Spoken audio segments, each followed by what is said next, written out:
Hi there, I'm Wendy and welcome to my channel where I share knitting and crochet tutorial videos for my projects and techniques.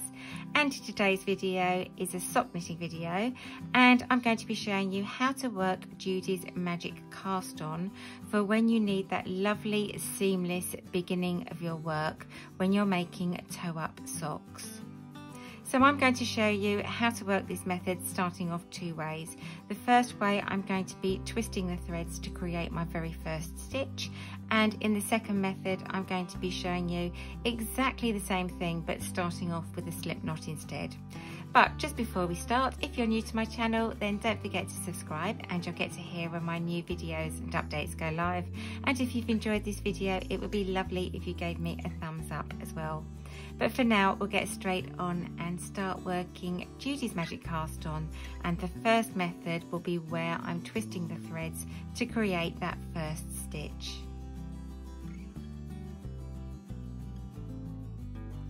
When I'm working Judy's magic cast on, I hold both ends of the circular needle in my right hand with the needle tips together and they're pointing in the left hand direction. And then what I do is I bring the tail end of the yarn up over the needles from behind, and then I just drop it down between the two needles and have that tail end pointing towards me. Now, I normally allow about 12 inches, that's 30 centimetres for the tail end for this. And then what I do is I swap the yarns over to create a twist. So I take the tail end so that it's pointing away from me. And I have the yarn that's going to the ball of wool, I have that coming towards me. And by creating that twist, I've in fact created my first stitch.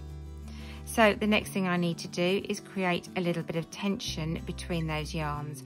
So I'm going to take my thumb and my forefinger like a little set of pincers, and I'm going to take them between both those yarns, and with my bottom three fingers I'm going to grab both ends. And now I have this triangular effect. Now, when we're creating Judy's magic cast on, to me it almost feels like I'm doing a plait, but with just two yarns rather than three. And the motion that I'm working is I'm having the needle tips pointing away from me, and then I'm having them point towards me. And so that's away from me and then towards me. And I'm lifting these threads in conjunction. So I've got the upper thread going over my forefinger, and I've got the lower thread coming over my thumb. So I want to make my next stitch now, and I want my stitch to be on my lower needle, which is this one here. So what I'm going to do is I'm going to swing the needles away from me, and then I'm going to pivot my forefinger so that my hand is coming up towards me and it's lifting that thread. And I can bring the thread up the outside edge of the lower needle and down between both of the needles, and I've now created two stitches. So I'm now ready to create another stitch on my upper needle. So to do that, I'm going to swing the needles down towards me, lift my thumb, and that's going to take the yarn up over the outside edge of the top needle, and then I'm going to drop the yarn between the two needles, and that's created the next stitch on my upper needle. So now I want to create another stitch on my lower needle. So I'm going to swing the needles away from me, and I'm going to pivot my hand up so that my forefinger comes up, and I can take that yarn up over the outside edge of the lower needle and down through the middle. And so now I have two stitches on both of my needles. So next I'm going to make another stitch on my upper needle. So I'm going to swing my needles down towards me, and then I'm going to lift my thumb so that the yarn comes up the outside edge of the needle, and then I'm going to take the yarn down through the middle between both of those needles, and that's created my next stitch on my upper needle. So now I'm going to make a stitch on my lower needle. So I'm going to swing the needles away from me, bring my forefinger up, the yarn comes up the outside edge of that lower needle, and I can take it down between both needles, and that's made my next stitch. And this is how we're going to continue. So I'm going to bring the needles down towards me, lift my thumb and take the yarn over the outside edge and down between two needles, and then I can pivot the needles away from me and lift my forefinger and take the yarn over the outside edge and down through the middle. So that's created 4 stitches on the upper needle and the lower needle. So I'm just going to let go for a minute, and so that I can tighten up the grip that I've got when I'm holding the yarns. So I'm going to take my thumb and my forefinger through both those threads and then hold them both with my lower 3 fingers, so those yarns are all held securely. So we're now going to make another stitch on the upper needle. So I'm just going to move them down slightly. So I'm going to bring my needles down towards me, lift my thumb, it comes up over the outside edge of the needle and down between the 2 needles. Now I'm going to make a stitch on my lower needle. So I'm going to pivot the needles so they're away from me, bring my forefinger up, bring the yarn over the outside edge of that lower needle and down between the 2 needles. So I'm back to making a stitch to go on the upper needle. So I bring both the needles down towards me, lift my thumb, take the yarn over the outside edge of the top needle and down through the middle. Now to make the stitch on my lower needle, I point my needles away from me, bring my forefinger up, take the yarn over the outside edge and down through the middle. So we're just going to have a count to see how many stitches I've made now. So that's 1, 2, 3, 4, 5, 6. So I'm going to make 2 more stitches with this method. So I'm now going to add a stitch on my upper needle. So when I'm making the stitch on my upper needle, I bring my needles down towards me, I lift my thumb, I take the yarn over the outside edge and down through the middle. And then I'm going to make a stitch on the lower needle, and I move the needles so that they're away from me, and then I bring my forefinger up and take the yarn up over the outside edge and down through the middle. So I'll do this once more. So I'm going to bring my needle tips down towards me, lift my thumb up, go over the outside edge of the needle and down through the middle, and then take the needle tips away from me and bring my forefinger up and take the yarn up and over and down through the middle. So now I've got 8 stitches on both of my needles and I'm ready to work my first round. So what I'm going to do is I'm going to turn my needles around so that they're now both in my left hand.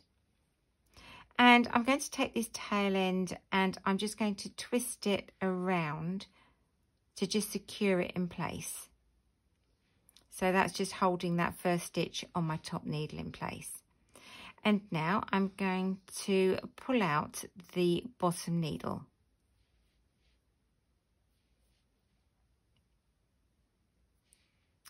So I've got my first 8 stitches on my top needle ready to knit, and I've now released my lower needle so that I can use this as my working needle. And so now I'm just going to knit across these 8 stitches.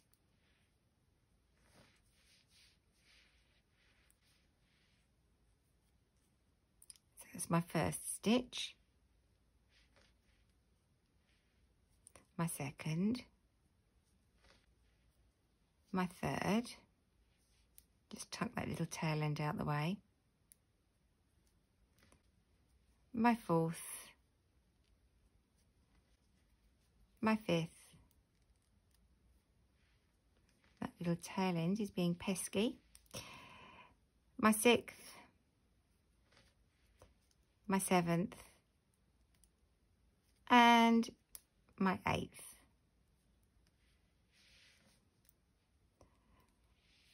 So that's the first side of my stitches knitted. So now I'm going to turn my work around and I'm going to draw back the upper needle, and I'm going to get ready to knit the stitches on this side of my needle. Now, when you're working the second side of the very first round, when you've worked this method, you need to knit into the back half of the stitches on this second needle, and that's to stop the needles from twisting, and that will give you a seamless effect when you look at the toes on your socks. So instead of knitting into the front of the stitch as I would normally, on this side and this round only, I'm just going to knit into the back of each stitch. So I'm going into this back leg, so I'm just going to knit the first stitch,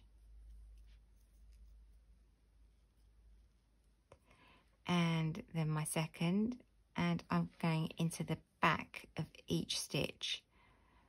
So that's it here. So I'm going through the center of the stitch and through to the back, and again,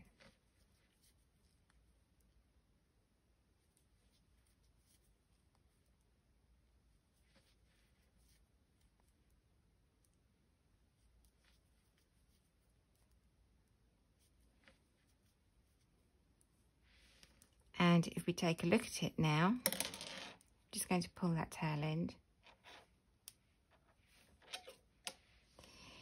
You can see that you've got a totally seamless cast on edge for the toes of your socks using Judy's Magic Cast On.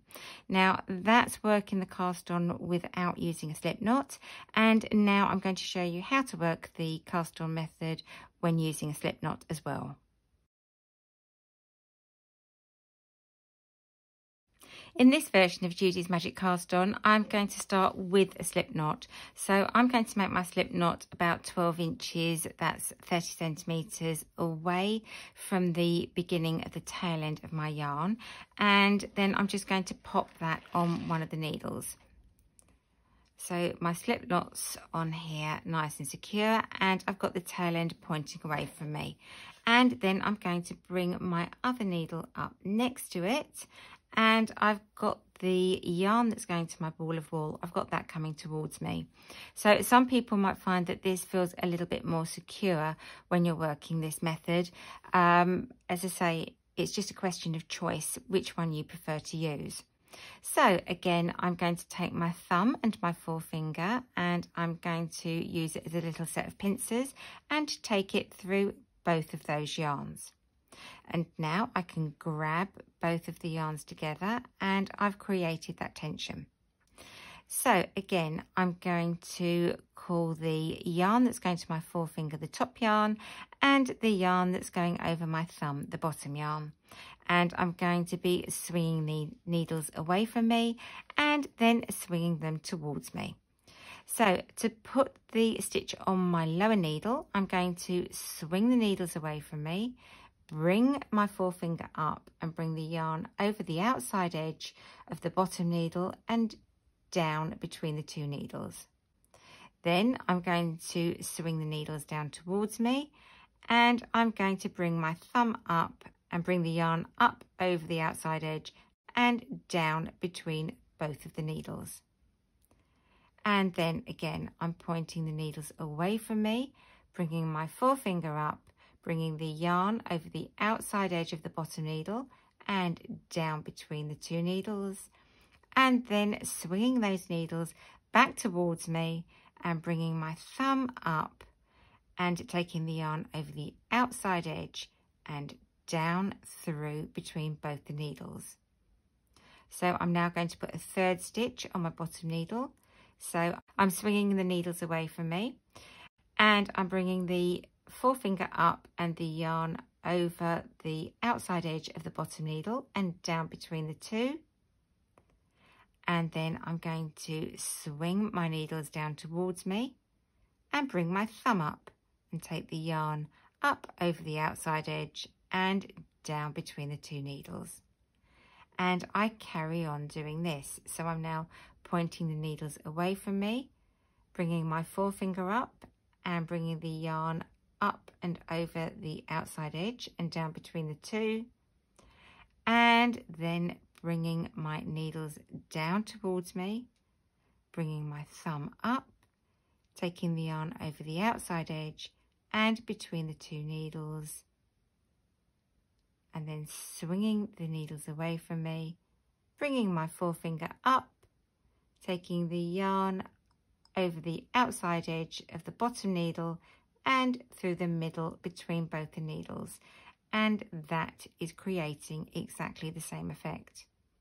Now, if I just want to knit those stitches here, I'm just going to turn my work around and I'm going to bring out the bottom needle, and so that's now going to be free to be my working needle.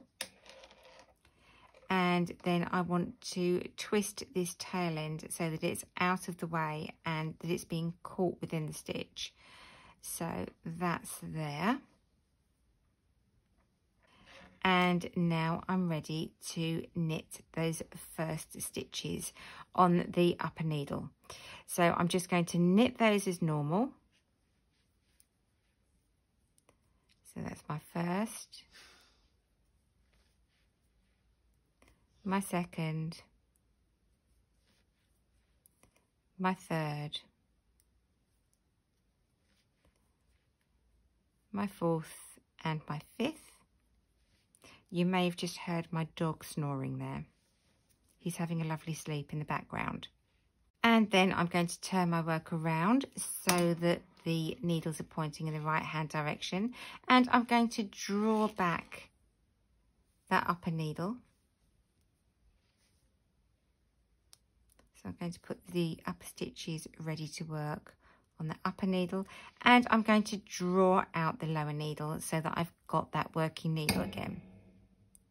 Now this is the side like before where we need to work into the back of the stitch. So instead of working normally as we would do for a knit stitch, going through from left to right, we're going to be going in from right to left. So the first stitch is that slip stitch that we originally made.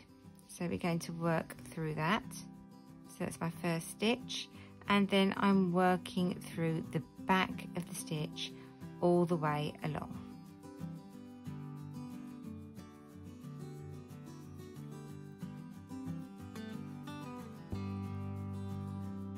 And if we take a look at that, you can see that again we've got another version of Judy's magic cast on. You will find that where you made that slip stitch you have a very slight bump, but it's just a question of choice as to whether you like working this method with a slip stitch or whether you prefer working it by just twisting that first stitch. So that's my method of working Judy's magic cast on, and it doesn't matter whether you want to twist the threads to create the first stitch as I did in the first version, or whether you'd prefer to make a slip knot and use that as your first stitch instead. Either way, it creates this lovely edge for the beginning of your toe, and you can now continue to work your toe up socks. So I hope you've enjoyed this video, and I hope that you love sock knitting as much as I do. And so for now, I'll just say thanks for joining me, happy sock knitting, and I look forward to seeing you soon.